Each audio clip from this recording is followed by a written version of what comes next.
जी जनाब, तमाम स्टूडेंट जो क्लास में सेमिनार में मौजूद हैं वो चेक कर लें कि मेरी आवाज़ आपको बिल्कुल सही आ रही है और आवाज़ के साथ आपको वीडियो जो है वो बिल्कुल क्लियर है। अगर कोई प्रॉब्लम है तभी आप बता सकते हैं। जी जनाब, आप हमारा जो सेमिनार है इसके अबाउट हम पूरी डिटेल से बात करेंगे। और हाँ जी, आप तमाम लोग जो भी आपके सवाल होंगे आप लोगों ने एंड पे जनाब, आप वाली मैं वैसे आप ही ऑन कर देता हूँ। तो आप अगर किसी बंदे को आवाज़ नहीं आ रही या आवाज़ के साथ कोई वाइट बोर्ड सही क्लियर नज़र नहीं आ रहा तो अभी आप बता सकते हैं। ये हमारा सेमिनार जनाब, मैं अक्सर आपको बताता रहता हूँ कि हमारी जो सब्जेक्ट रिलेटेड पोस्ट होती है ना वो इस तरह की होती है। Like that enforcement officer, audit officer, account officer, accountant, senior editor, lecturer commerce, AD planning, AD accounts and finance. तो ये सारी पोस्टें जो है ये सब्जेक्ट रिलेटेड होती है। इसमें जनरल नॉलेज जो है कम आता है और सब्जेक्ट रिलेटेड 80% आता है। जैसे आपका लेक्चरार की पोस्टें आती हैं, जनरल जिस तरह आती हैं काफ़ी सारी पोस्टें, उसमें भी 80% क्या होता है कि आपका 80% जो होता है सब्जेक्ट रिलेटेड होता है और 20% जनरल नॉलेज होता है। लेकिन यहाँ पर क्या है यहाँ पर जो हमारे पास एक इस बार उन्होंने सिलेबस दिया है वो बहुत अच्छा सिलेबस दिया है।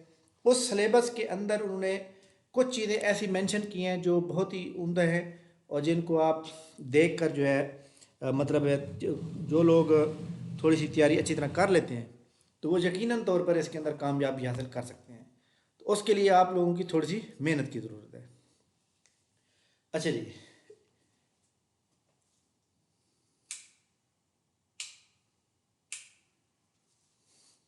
अच्छा जी, आप तमाम लोग चेक कर लें कि आपको वाइट बोर्ड बिल्कुल सही नज़र आ रहा है। अगर किसी का कोई इश्यू है तभी आप बता सकते हैं। अच्छा जी जनाब, इन्फोर्समेंट ऑफिसर के ऊपर बात करते हैं। इन्फोर्समेंट ऑफिसर की जो जॉब है ये किस तरह की जॉब है। हमारी कंटेंट के अंदर जो है, जो हमारे पास जब पंजाब रेवेन्यू अथॉरिटी के अंदर जॉब्स हैं उसमें एक इन्फोर्समेंट ऑफिसर के तौर पर सर्व करने वाले भी हमारे पास मौजूद हैं। वो मैं इसके बारे में मुकम्मल मालूमात प्रोवाइड किया है। ये बहुत ही अच्छी जॉब है, बहुत ही अच्छी जॉब है। इसके अंदर जो सिलेबस है ना, इसका जो सिलेबस है आप अच्छी तरह जानते हैं कि 50% जीके आएगा और 50% जो है उन्होंने बता दिया है कि जनाब एक तो अकाउंट्स, अकाउंटिंग ली जाएगी और सेल टैक्स एक्ट और प्लस फाइनेंस। ये तीन चीज़ों से उन्होंने 50 नंबर बनाने हैं। ये बहुत अच्छा किया उन्होंने कि उन्होंने 3 सब्जेक्ट मेंशन कर दिए। अगर वो ये कह देते कि सब्जेक्ट तो फिर जनाब बहुत ज़्यादा मुश्किल हो जाता। तो यहाँ पे एक बहुत ही अहम तरीन बात यह है कि जिस बंदे को अकाउंटिंग आती है, सेल टैक्स एक्ट तैयार कर लेता है, फाइनेंस तैयार कर लेता है, जनरल नॉलेज चाहे उसको ज़ीरो भी है ना, कोई बात नहीं है, तो वो बंदा आराम से जो है पेपर के अंदर नंबर अच्छे लेकर जो है अपना पास कर सकता है, इंटरव्यू में आ सकता है। तो लिहाजा मैं ये समझता हूँ कि अगर आप थोड़ी सी भी मेहनत कर लेते हैं तो आप इंशाल्लाह ताला ज़रूर कामयाब हो जाएंगे। तो 50% जीके है, 50% आपके ये सब्जेक्ट रिलेटेड हैं। तो इसके अंदर ये हमारे पास पहली 2 पोस्ट होगी, ऑडिट ऑफिसर और इन्फोर्समेंट ऑफिसर। नेक्स्ट देखें अकाउंट ऑफिसर। अकाउंट ऑफिसर के अंदर अगर हम देखें तो इसके अंदर जनाब 80% जो है आपका सब्जेक्ट आएगा और 20% जो है वो जनाब जीके आएगा। ठीक हो गया। सीनियर एडिटर के अंदर भी सेम यही क्राइटेरिया होगा। लेक्चरर कॉमर्स के अंदर भी जनाब 80+20 होगा। एडी प्लानिंग के अंदर जनाब ज़्यादा सब्जेक्ट जो है 80+20 वाला हिसाब है। एडी अकाउंट्स के अंदर भी 80+20 है। तो हमारे काफ़ी इस सेमिनार के अंदर स्टूडेंट ऐसे भी मौजूद हैं जिनका जो ताल्लुक है वो इन 2 पोस्टों के साथ है और ख़ास तौर पर इन्फोर्समेंट ऑफिसर। ठीक है। लेकिन हमारे सामने जब आप इंटरव्यू के अंदर बैठे होते हैं ना, तो इंटरव्यू के अंदर ज़रूरी नहीं है कि आपके जनाब 80 नंबर आ जाएं पेपर के अंदर, टेस्ट के अंदर आपके 80 नंबर आ जाते हैं और आप जनाब अपने आप को ये समझें कि आप पास हो गए हैं या आप ये समझें कि जनाब आपका नाम आ जाएगा। नथिंग। इंटरव्यू आपको सिलेक्ट रहेगा। इंटरव्यू आपको जनाब वहाँ पे इतना ज़्यादा इम्प्रेस करेगा अगले बंदे को, चेयरमैन को, कि जनाब वो कहेगा कि आप वाकई इस काबिल है। उसके लिए आपको क्या क्या चीज़ तैयार करनी चाहिए। अकाउंटिंग नंबर 1, अकाउंटिंग हमारे पास जो सिलेबस है अकाउंटिंग के अंदर हमारे पास एक तो फाइनेंशियल अकाउंटिंग है, कॉस्ट अकाउंटिंग है और एडवांस अकाउंटिंग है। इसी तरह हम एक मैनेजरियल अकाउंटिंग जिसे मैनेजमेंट अकाउंटिंग भी कहते हैं, तो वो भी हमारे पास मौजूद है। Auditing, sorry financial management, financial management अगर आपको अकाउंटिंग आती है तो फाइनेंशियल मैनेजमेंट के अंदर जनाब काफ़ी सारे चैप्टर ऐसे हैं जो इसके अंदर आ जाते हैं, लेकिन 2-3 चैप्टर अलग से आ जाते हैं, like that capital budgeting technique हो गया, इसी तरह लीवरेज हो गया, इसी तरह बॉन्ड वैल्यूएशन वाला चैप्टर हो गया। तो इसके अलावा बाकी सारे अकाउंटिंग के टॉपिक है। ऑडिट, प्रिंसिपल ऑफ ऑडिट जो है ये आपको अच्छी तरह पता है कि जनाब जो ऑडिट है ये एक अच्छा सब्जेक्ट है, और इसके अंदर जो ऑडिट ऑफिसर है या इन्फोर्समेंट ऑफिसर है ये इंटरव्यू के लिहाज से भी बड़ा अहम सब्जेक्ट है, और वैसे भी एमसीक्यू के लिहाज से भी बहुत अहम सब्जेक्ट है। I2B, इंट्रोडक्शन टू बिजनेस भी कहते हैं और बिजनेस भी कहते हैं। तो बिजनेस मैनेजमेंट जो है ये जनाब आपकी जो आपकी एक बिजनेस बनाते हैं, एक ऑर्गेनाइजेशन क्रिएट करते हैं, इंटरप्रेन्योरशिप आप क्रिएट करते हैं, तो उसके अंदर काफ़ी सारे रूल्स हैं जो आप बिजनेस I2B में पढ़ते हैं। बिजनेस लॉ, बिजनेस लॉ के अंदर चंद इंपॉर्टेंट टॉपिक हैं। HRM, ह्यूमन रिसोर्स मैनेजमेंट और मैनेजमेंट, इसके अंदर भी चंद इंपॉर्टेंट टॉपिक हैं। इसके अलावा हमारा जो सबसे ज़्यादा फोकस होगा, चाहे आप इनमें से कोई भी चीज़ तैयार कर लेना, सबसे ज़्यादा जो सवाल आने वाले हैं वो अकाउंटिंग से आएंगे, फाइनेंस से आएंगे, ऑडिटिंग से आएंगे और इनकम टैक्स, ये जो आते हैं। बाकी एक दो सवाल उठाता है, मतलब कुछ सवाल उठाएगा। बाकी लाइक दैट हमारे पास जो एडी प्लानिंग है इसके अंदर इकोनॉमिक्स सबसे ज़्यादा आएगी, ठीक हो गया, और बिजनेस स्टैट जो है ये बहुत कम आएगी। सेल टैक्स एक्ट जो है ये 1990 में आया था, ठीक है, लेकिन पंजाब के अंदर एक अथॉरिटी बनाई गई जिसका नाम था PRA, Punjab revenue authority. Punjab revenue authority जो बनती है इसके अंदर जनाब उन्होंने एक एक्ट लाया, और इस पंजाब रेवेन्यू अथॉरिटी का असल जो मकसद है वो जनाब कलेक्ट करना है PST। PST क्या होता है? PST होता है प्रोविंशियल सेल्स टैक्स। पहले आप जनरल GST पढ़ते थे, GST जो कलेक्ट करती है वो government of Pakistan, federal government collect करती है। PST जो है प्रोविंशियल सेल टैक्स है जो पंजाब गवर्नमेंट कलेक्ट करती है, ठीक है। और पाकिस्तान के अंदर आपको पता है कि गवर्नमेंट जितनी भी हमारी आती हैं उनका सबसे जो मेन ज़रिया है इनकम का वो जनाब टैक्स होता है। तो लिहाजा इस टैक्स को जनाब कलेक्ट करने के लिए, इस टैक्स को जो है कलेक्ट करने के लिए आपको पता है कि वो अथॉरिटी बना दी उन्होंने, पंजाब रेवेन्यू अथॉरिटी। तो लिहाजा इसके लिए आपने सेल टैक्स एक्ट पढ़ना है, उसके बाद इनकम टैक्स लॉ है जो कि 2007 में एक ऑर्डिनेंस आया था।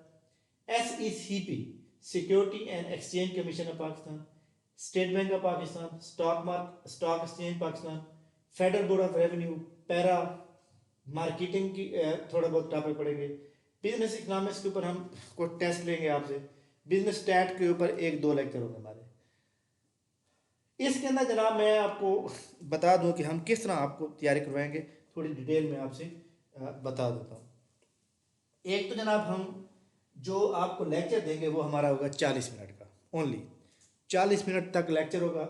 उस लेक्चर की बाकायदा रिकॉर्डिंग की जाएगी, और उस लेक्चर का जो यहाँ पे लिखा हुआ है वो आपको यहाँ पे शेयर किया जाएगा। इसका स्क्रीनशॉट ले लिया जाएगा, बिल्कुल पिक्चर ले ली जाएगी, वो पिक्चर भी ग्रुप में आया करेगी लेक्चर के बाद।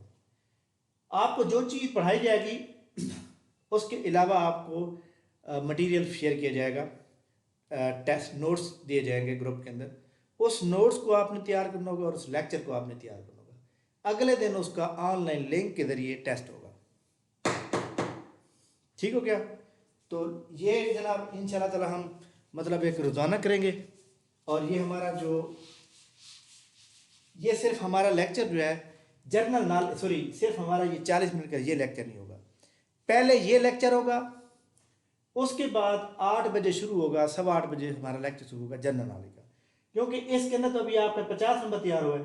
50 नंबर और कौन सा होगा? 50 नंबर और जो है वो जनाब आप जानते हैं कि जिस तरह वन पेपर जो है जिसका साउंड का मसला आ रहा है जनाब, जिसको आवाज का इशू है,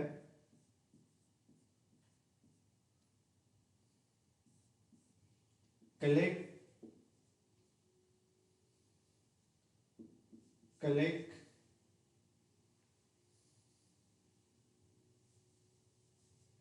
left bottom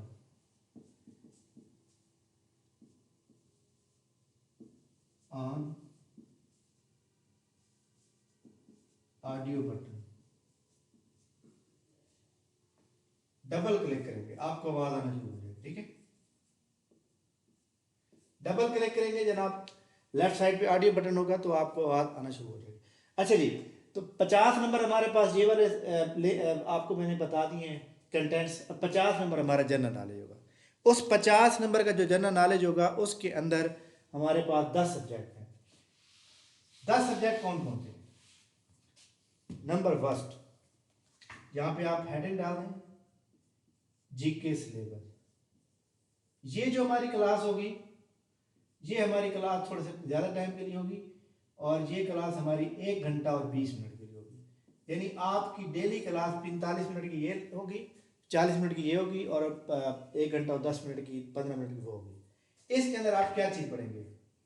Pakistan study plus Islamic study plus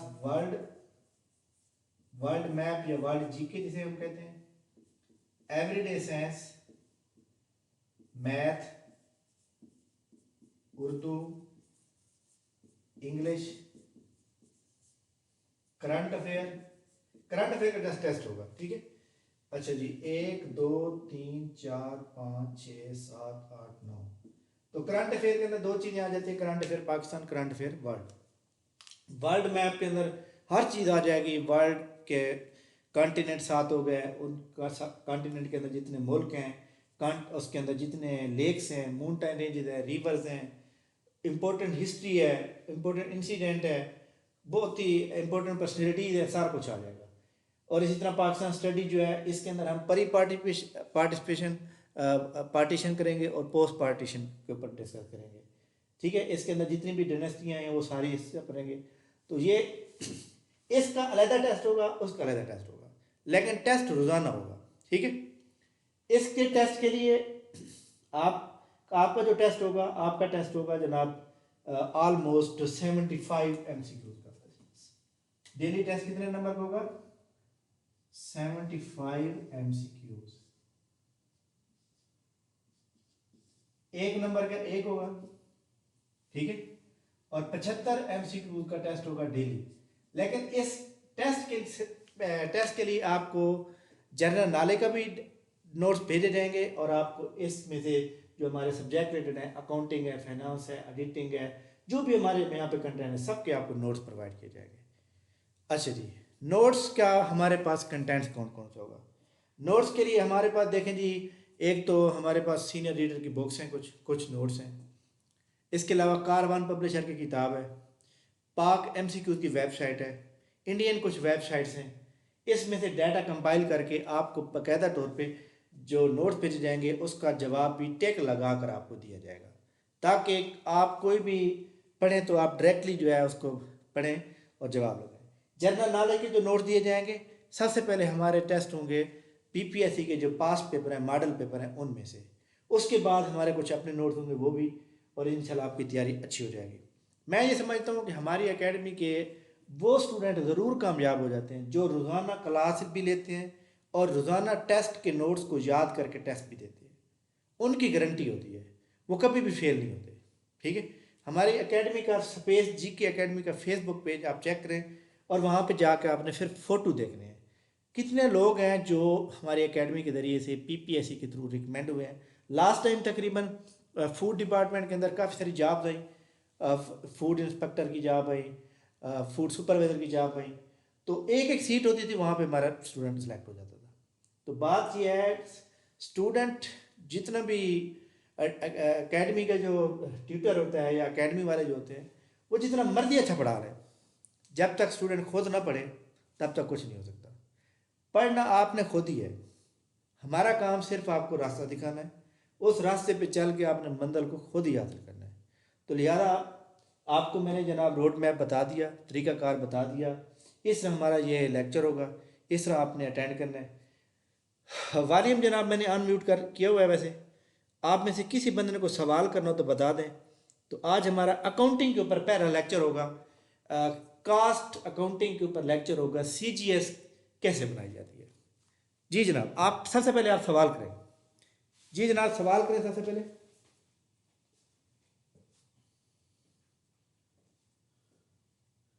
जी जनाब, आप में से किसी बंदे ने कोई सवाल करना हो तो बताइएगा।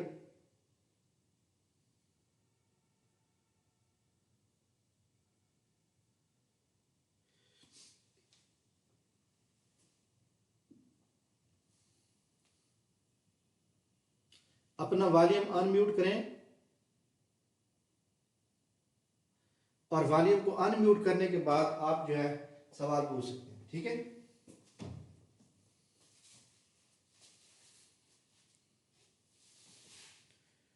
हाँ जी, आप अपना वॉल्यूम अनम्यूट करके सवाल का जवाब, कोई भी सवाल पूछना चाहें, अगर कोई बोलना नहीं चाह रहा तो आप कमेंट्स कर देंगे तो भी आपको जवाब दे दिया जाएगा। जी जनाब, जी जी, बोले बोले। जी जी,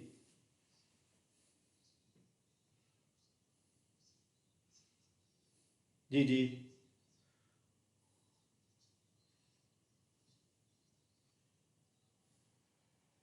नहीं नहीं, मैं आपको एक बात बताता हूँ। जो हमारे पास इन्फोर्समेंट ऑफिसर और ऑडिट ऑफिसर है ना, इसके ऊपर 50 नंबर का ये 3 सब्जेक्ट आएंगे, अकाउंटिंग, सेल टैक्स और फाइनेंस, ठीक है। अब उसने फाइनेंस बता दिया है, सेल टैक्स बता दिया है, अकाउंटिंग बता दी है। इसका मतलब क्या है? इसका मतलब वो कुछ भी पूछ सकता है, इसलिए हम जो है उसको मुकम्मल पढ़ेंगे। हमारी अकाउंटिंग है, अकाउंटिंग के अंदर फाइनेंशियल अकाउंटिंग है, कास्ट अकाउंटिंग है और मैनेजमेंट अकाउंटिंग है। ये 3 अकाउंटिंग है। इसके जितने भी इंपॉर्टेंट फार्मूलाज हैं, इंपॉर्टेंट टर्मिनोलॉजीज हैं, वो मैं आपको मुकम्मल करवा दूंगा। क्योंकि अगर आप इंशाल्लाह ताला आप इंटरव्यू में पहुंच जाएंगे, इंटरव्यू में सबसे ज़्यादा जो सवाल होंगे ना अकाउंटिंग के होंगे, ठीक है। वजह क्या है? वजह यह है कि अकाउंटिंग हर किसी ने पढ़ी होती है और छोटी मोटी टर्मिनोलॉजी हर किसी को पता होती है। बाकी जो डिपार्टमेंट का बंदा आया बैठा होगा वो आपसे जनाब वाला सेल टैक्स और फाइनेंस के बारे में पूछ सकता है, लेकिन आपको दोनों चीज़ों का अच्छी तरह पता होना चाहिए। मेरे समझने के मुताबिक, मेरे एक्सपीरियंस के मुताबिक, सिलेबस जो उन्होंने ये डिफ़ाइन किया ना, ये उन्होंने बहुत बड़ा एहसान कर दिया। इसका मतलब ये हुआ कि हमने जनाब इंटरव्यू की तैयारी भी यहीं से करनी है, टेस्ट की तैयारी भी यहीं से करनी है। देखिए, आप तमाम लोग BPSC की तैयारी कर रहे हैं, ये वाला पोर्शन तो हर बंदे का तैयार होता है, GK वाला, ठीक है। लेकिन लेकिन ये वाला पोर्शन किसी किसी का तैयार नहीं होता, ठीक है। तो इसलिए आपने प्रॉपर तैयारी करनी है। Any other question?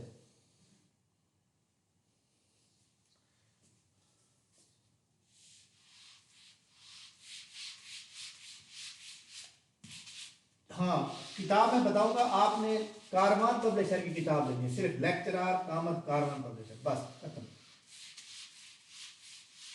लेकिन जो मैं आपको नोट, जी मैं बुक यहाँ लिखता हूँ।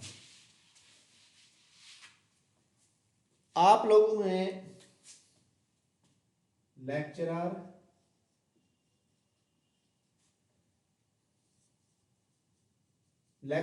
कॉमर्स बाय कारवान पब्लिशर, ये आपने किताब लिखनी है। इस किताब के अंदर ना MCQs हैं और आपने इन MCQs को अच्छी तरह तैयार करना है। इसमें से अक्सर MCQs जो है वो कॉपी पेस्ट होके आ जाते हैं, बट आपका जो इम्पोर्टेंट, जो अहम तरीन काम है, वो आपका जो काम है वो जनाब है लेक्चर को प्रॉपर तैयार करना। और तैयार करने के साथ साथ जो है, जो आपको नोट्स दिए जाएंगे ना, वैसे मैं आपको बताऊं कि जो आपको मैं नोट्स सेंड करूंगा पूरा दिन आपसे वो भी ख़त्म नहीं होंगे। और फिर आपका टारगेट होगा कि जनाब आज मैंने इसकी तैयारी करनी है और आज ही मैंने इसका टेस्ट देना है, ठीक है। और आपका कंपटीशन होगा स्टूडेंट के साथ। आपने मेरे ग्रुप में देखा होगा कि मैं रिजल्ट भी शेयर करता हूँ ताकि स्टूडेंट जो है अपने आप की जो अकाउंटेबिलिटी है वो कर सकें। क्योंकि एक बंदे को पता होता है कि जनाब मैंने 100 नंबर का टेस्ट दिया है, अगर मेरे 90 नंबर आ रहे हैं फिर तो ठीक है, और अगर मेरे कम कम नंबर आ रहे हैं, मैं सबसे नीचे हूँ, तो फिर उसको अपने आप को जो है एक गिल्टी फील्ड होती है और बेइज्जती फील होती है, फिर अगले टेस्ट में वो अच्छी परफॉर्म करता है। हाँ जी, any other question? Any other question? जी जनाब। चलिए जी, मैं आपको जनाब एक छोटा सा टॉपिक पढ़ा देता हूँ जो हमारे पास आज पहला टॉपिक है। हमारा ये ट्रायल क्लास नहीं है, ये हमारी समझ लें पहली क्लास है पढ़ने के दोस्तों। कल इंशाल्लाह ताला आपका टेस्ट भी होगा। मैं भी मतलब एक क्लास और जो पहला टेस्ट होगा वो आपकी जो है मतलब है कि नोट्स प्रोवाइड करूँगा और आपने जो है तमाम करने हैं, ठीक है। बाकी इसकी क्लास की जो टाइमिंग और फीस है इस लेक्चर के बाद में, बल्कि यहाँ पे मैं लिख देता हूँ। ये जनाब 1 मंथ का ड्यूरेशन होगा। 1 मंथ का ड्यूरेशन इसलिए रखा गया है क्योंकि माह रमजान के बाद ईद के फौरन बाद इसका पेपर होगा। 1 मंथ ड्यूरेशन, ठीक हो गया। फीस इसकी होगी जनाब 5000। अच्छा जी, टाइमिंग, टाइमिंग जनाब 7 to 7:40, ठीक हो गया। और जनरल नॉलेज की जो क्लास है उसकी क्लास की टाइमिंग है 8:15 से लेकर 9:30 तक, ठीक है। ये PM रात के टाइम। दोनों क्लासों का लिंक आपके पास आएंगे, दोनों क्लासें आपने ज्वाइन करनी होगी। हमारा अलग क्लास का ग्रुप होगा जिसको आप लोगों ने अलग से ऐड किया जाएगा, ठीक है। बाकी रजिस्ट्रेशन कराने का जो तरीकाकार होगा वो मैं आपको बाद में ग्रुप के अंदर शेयर करता हूँ। अच्छा जी, सबसे पहले हम जनाब पढ़ते हैं इसके बारे में कास्ट अकाउंटिंग को स्टार्ट करते हैं। सबसे पहले आपने लिखनी है जनाब what is accounting. What is accounting. देखिए जी, अकाउंटिंग क्या चीज है। अकाउंटिंग की जो डेफिनेशन है ना, उसकी तरतीब को याद रखना बहुत ज़रूरी है। अगर आप अकाउंटिंग की तरतीब को याद नहीं रख सकते तो फिर जनाब आप सवाल जो है आपकी जो डेफिनेशन है वो गलत हो जाती है। अकाउंटिंग की डेफिनेशन क्या है? 3 अल्फाज में जस्ट क्या है, आपने ये कोड याद रखना है, RCS बस। क्या अकाउंटिंग की डेफिनेशन बनेगी? अकाउंटिंग इज ए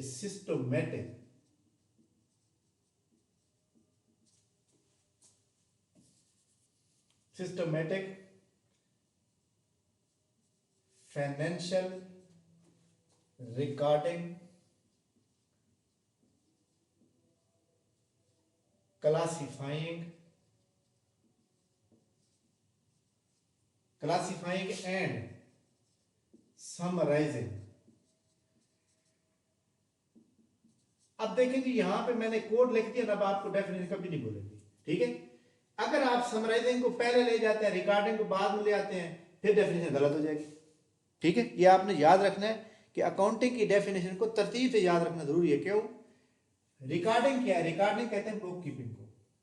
किसको कहते हैं? मतलब बुक कीपिंग को।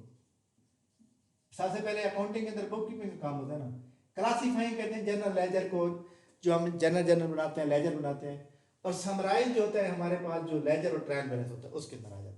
तो तरतीब भी तो यही है, और ये इसकी जो डेफिनेशन है वो भी इस तरह। Accounting is systematic record of financial recording, classifying and summarise the financial data, ठीक है, for true aspect of profit and loss account. जो हम इस तरतीब के साथ प्रिपेयर करते हैं कि अकाउंटिंग के अंदर हमारे पास जो इसका प्रॉफिट हुआ है, लॉस हुआ है, वो हम प्रिपेयर कर सकें। तो लिहाजा आपने और कुछ याद हो ना हो, ये चीज़ याद रखनी, RCS, ये अकाउंटिंग हो गई। इधर आप लिखेंगे जनाब टाइप्स ऑफ अकाउंटिंग। अकाउंटिंग की जो टाइप्स हैं वो कितनी है? वो 3 है। सबसे पहले नंबर पे हमारे पास फाइनेंशियल अकाउंटिंग, फाइनेंशियल मैनेजमेंट और कास्ट अकाउंटिंग, ठीक है। फाइनेंशियल अकाउंटिंग के अंदर आप क्या करते हैं? वाला फाइनेंशियल अकाउंटिंग के अंदर profit and loss account assessment करते हैं।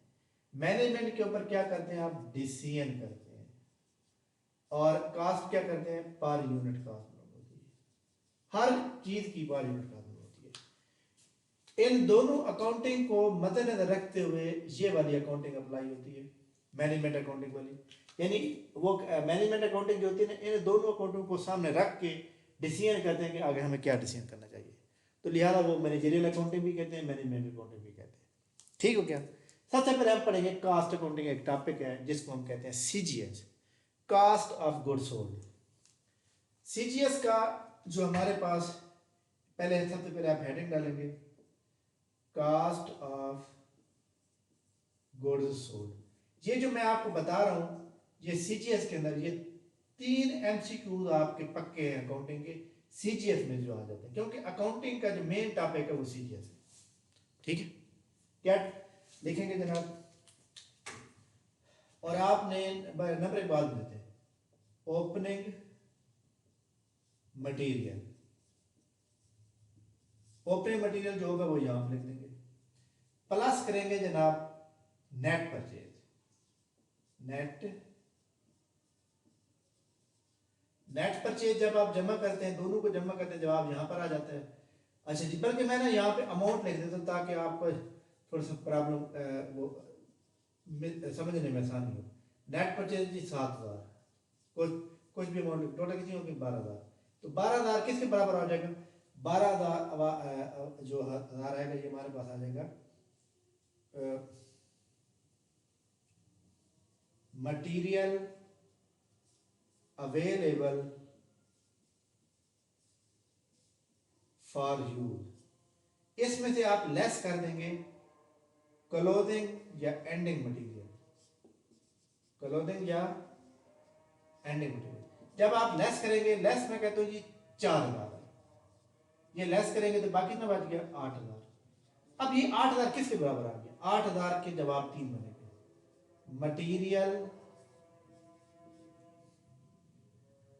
Material consumed, material put into process, put into process, या मटीरियल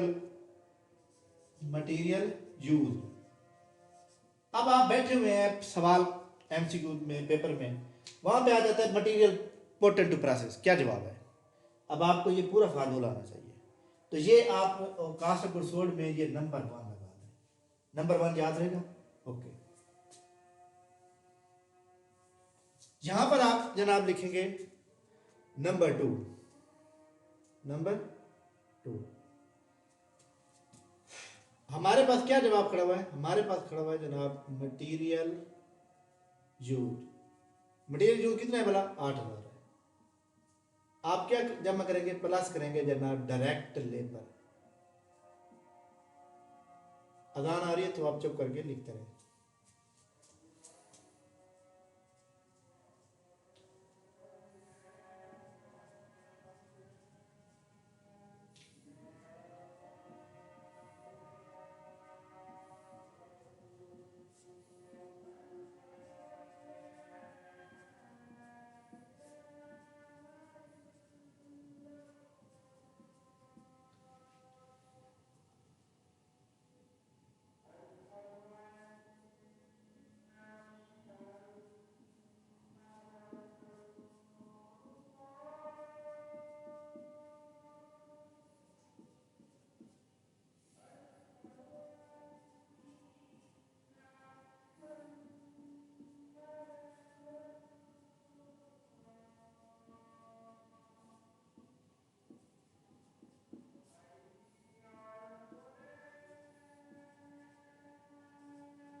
हाँ जी, मटेरियल कंज्यूम यूज या कंज्यूम कितना आया था? 8,000। ये 8,000 यहाँ पर आ गया।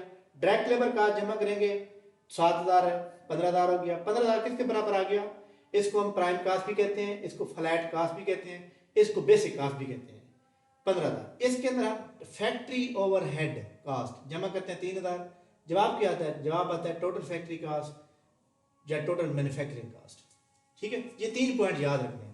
अगर मैं यहाँ पे जो बंदे मौजूद हैं ये बताइएगा, अगर मैं डायरेक्ट लेबर को प्लस एफ दोनों को जमा करूं तो किस जवाब क्या आता है? अगर किसी को पता तो बता सकते हैं। वॉल्यूम अनम्यूट करके बता सकते हैं आप लोग। अगर हम लेबर कास्ट और मटीरियल एफ को जमा कर दें तो जवाब किसके बराबर आता है, पता है? कन्वर्जन कास्ट, वेरी गुड जवाब। ये भी आपने याद रखना है, VERSION, कन्वर्जन कास्ट। पेपर में MCQ कौन कौन सा आ सकते हैं? नंबर 1 पे ये, नंबर 2 पे ये 2, ये प्राइम कास्ट, प्राइम कास्ट के ऊपर सवाल लगता है और कन्वर्जन कास्ट के ऊपर आएगा, ठीक है।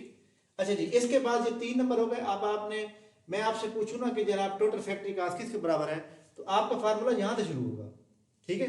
और आप ये भी बता सकते हैं कि अगर पेपर के अंदर सवाल इस तरह भी हो सकता है, direct material plus direct labour plus FOH। इसका क्या मतलब है? इसका मतलब है कि टोटल जो मटेरियल कास्ट यूज में आ रही है 8,000, ये 8,000 प्लस लेबर कास्ट हमारे पास 7,000, फैक्ट्री ओवरहेड 3,000, टोटल जवाब कितना आ गया? टोटल 18,000। तो इधर उसने लिखा तो कुछ नहीं है, उसने तो ये बताया जनाब डायरेक्ट मटेरियल है, डायरेक्ट लेबर है, फैक्ट्री ओवरहेड है। इसका मतलब यही है, ये जो 18,000 है इसी तरह प्रोसेस है, उसने डायरेक्ट बता दिया भाई आपके पास मटेरियल यूज 8,000 है, ये 8,000 लिख दिया, डायरेक्ट लेबर 7,000 है, 7,000 आ गई, फैक्ट्री ओवरहेड 3,000 है, 3,000 आ गई। तो इस तरह भी सवाल पेपर में आ जाता है घुमाने के लिए। अब उसने MCQ में क्या लिखा? उसने MCQ में लिखा कि जनाब कि डायरेक्ट मटेरियल 8,000। अब हमें कैसे पता चलेगा कि ये ओपनिंग है, क्लोजिंग है, कौन सा है? तो लिहाजा इसको आपने यही समझना है कि ये material consume, material put into process या मटेरियल यूज्ड है, ठीक है। तो ये अब आपने 2-4 चीजें इंपॉर्टेंट याद रखनी है। इसके बाद क्या करना है? नंबर 4, इसके अंदर जनाब work in process, work in process opening को जमा करेंगे। जमा किया, हमारे पास लाइक दैट मैं कहता हूँ जी 5,000 है, 5 और 18 कितना हो गया? 23,000। इसके अंदर ये जवाब अब क्या आ गया? ये जवाब आ गया जनाब cost, cost to be accounted for. पढ़ा जा रहा है, मैं थोड़ा सा उल्टा खड़ा हूं तो याद। अच्छा जी, इसमें से आपने लेस कर देना है जनाब work in process closing. Closing को आप लेस करेंगे, क्लोजिंग में कहता हूँ जी 3,000 है, 3 लेस किया तो बाकी बच गया 20,000। ये किसके बराबर आ गया? ये 20,000 जो है ये जनाब आप क्या, cost of goods manufacture, cost of goods MFD, cost of goods manufacture, ठीक है। ये बहुत अहम होती है, जब आपके पास फिनिश गुड्स की कास्ट नहीं होती तो ये काम देता है, ठीक है। इसके अंदर आपने 5 नंबर डाल देना है, प्लस करना है जनाब FG का मतलब होता है finish good, finish goods opening, इसको हम 10,000 कर देते हैं। ये कितनी होगी? 30,000।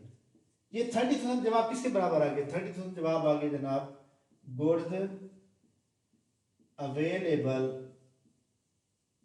अवेलेबल फॉर सेल, ठीक है। इसमें से माइनस कर देंगे जनाब finish goods closing, finish good closing less मैं कहता हूँ जी जनाब 5,000 है, माइनस किया, बाकी बच गया 25,000। ये हमारे पास क्या जवाब आ गया? कास्ट ऑफ गुड्स सोल्ड, ये जवाब आ गया, ठीक है। अब ये लंबा चौड़ा और भी थोड़ा सा है कि cost of goods sold at normal, अगर नॉर्मल होगा तो हमारे पास अंडर अप्लाइड FOH होते हुए जमा हो जाते हैं, ओवर अप्लाइड हो तो लेस हो जाते हैं। लेकिन उस साइड पे आप न जाएं क्योंकि इतना लंबा चौड़ा पेपर में सवाल नहीं आता और ना ही जनाब MCQ के अंदर इस तरह का कोई प्रॉब्लम होगा। तो लिहाजा अगर मैं अब आपसे पूछूं कि कास्ट ऑफ गुड्स सोल्ड किसके बराबर है, तो आपको ये 5 स्टेप याद होने चाहिए, नंबर 1, नंबर 2, नंबर 3, नंबर 4 और नंबर 5, ठीक है। देखें जी, टोटल फैक्ट्री कास्ट किसके बराबर है? Direct material, direct labour, FOH, opening work in process जमा less closing, finish good opening जमा finish good closing less CGS, खत्म, ठीक है। अब इसके अंदर हमारे पास जो सवाल पेपर में आ सकता है MCQ की टाइप में, ये एक मैंने ये कन्वर्जन कास्ट लिख दिया, दूसरे नंबर पे ये जनाब टोटल फैक्ट्री कास्ट, तीसरे नंबर पे जनाब प्राइम कास्ट, ठीक है, चौथे नंबर पे जनाब आपका CGS आ सकता है। 5वें नंबर पे आपका जो है कॉस्ट ऑफ गुड्स मैन्युफैक्चर्ड, ठीक है, ये कितना आ सकता है। तो ये आप याद रखें, आप ये वाला जब मैंने MCQ आपको बता दी, ये पेपर में ला दिया है क्योंकि उसने सिलेबस को डिफाइन कर दिया था, ठीक है जी जनाब। हमारा लेक्चर ख़त्म होता है। आज मैं आपको जनाब इसकी जो MCQs हमारे टेस्ट होगा, टेस्ट का जो डाटा दिया जाएगा ये मैं अभी आपको बता दूं, फिर आप ये ना कहिए सबसे इतना टेस्ट कैसे याद करें। 300 नंबर के MCQ दोगे जनाब जनरल नॉलेज के लिए, ठीक है, और ऑलमोस्ट जो है 100 से 150 MCQ होंगे सब्जेक्ट रिलेटेड। तो ये तमाम चीज़ों को आपने याद करना होगा, ये सिर्फ टेस्ट के लिए होगा। और टेस्ट के साथ जो आपको लेक्चर दिया जाएगा, जैसे लाइक ये मैंने आपको लेक्चर दिया, ये अलग होगा। तो यानी आप ये समझिए आपका तकरीबन डेली जो है 1200 MCQ का टेस्ट होगा, ठीक है। आपके लेक्चर का भी टेस्ट होगा, आपका जो टेस्ट का डाटा दिया जाएगा उसका भी टेस्ट होगा, ठीक है। ऐसे स्टूडेंट मतलब हमारे पास नहीं होते, सारा कुछ करते हैं उसके बाद जाकर पास। जी जनाब, आपने कोई सवाल करना हो तो अभी आप पूछ सकते हैं। एनीवन?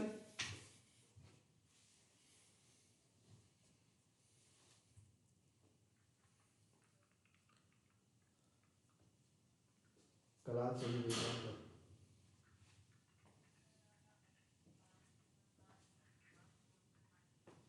हाँ जी, एनी क्वेश्चन?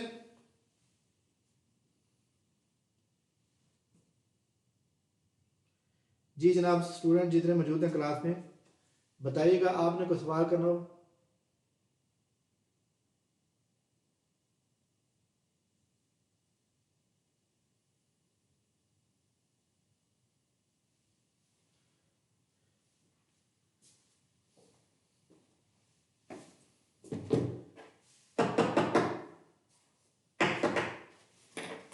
जी जनाब, आप लोगों ने कोई सवाल करना तो बता दें। चले जनाब, मैं आपको ग्रुप के अंदर ये जो अभी मैंने पढ़ाया है, ये स्क्रीनशॉट उसकी जो वीडियो है ये आपको ग्रुप के अंदर आ जाएगी, ठीक है। और बाकी जनरल नॉलेज का हमारा जो लेक्चर है उसका आपको मैं डेमो लेक्चर शेयर कर दूंगा, और वो आपने लाइव जो होगा देख लीजिएगा, ठीक है। बाकी जब रजिस्ट्रेशन आप लोगों की हो जाएगी तो बाकायदा तौर पे कल कोई फ्री क्लास नहीं होगी, कल से क्लास होगी बाकायदा तौर पे। और लेकिन ये टेस्ट का डाटा होगा और टेस्ट का लिंक आएगा, वो आज आपको टेस्ट का डाटा दिया जाएगा, कल लिंक फ्री आ जाएगा, ठीक है। थैंक यू वेरी मच जनाब, बहुत शुक्रिया। इंशाल्लाह हमारी मुलाकात कल होगी। थैंक यू, अल्लाह हाफ़िज़।